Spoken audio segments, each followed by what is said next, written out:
So in one day, the federal government of Nigeria announced a ban on open grazing. On the same day, the federal government of Nigeria came back to say, no, we did not say open grazing has been banned though. We just said we are trying to move the herders to a private reserve and we're doing that systematically. So what happened earlier was the Minister of Livestock Development came out to say, oh, open grazing has been banned. It's now a capital offense if you're caught practicing open grazing in Nigeria. They want to curtail the insecurity, the clash between herders and farmers and blah, blah, blah. Another statement came from the federal government saying open grazing has not been banned though.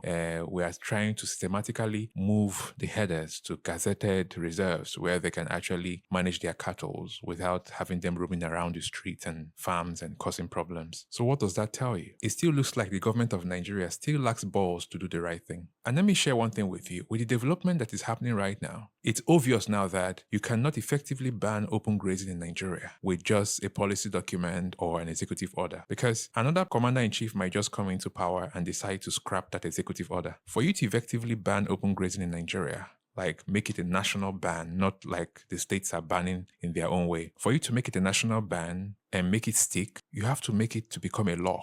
You have to insert it into the law. Somebody needs to push that at the National Assembly and make it signed into law. That way you know that, okay, open grazing has been banned for real. Before a president can touch that particular law, you need to go through the National Assembly again to make adjustments to that law. And so with the confusion that is going on right now, on the same day, they told us open grazing has been banned. On the same day again, they came out to say, oh no, it has not been banned though. We are trying to systematically move the herders and their cattle to gazetted reserves. See, these are stories. It just tells you that a whole lot is happening. What is so hard in understanding that even the farmers have rights? Even the farmers have rights. Will farmers grow crops on cows? Will that be allowed? Will a farmer grow their crop on a cattle? It can be allowed. Naturally, it can work. So why is it allowed for cattle to go into people's farms and wreak havoc? Why is it allowed?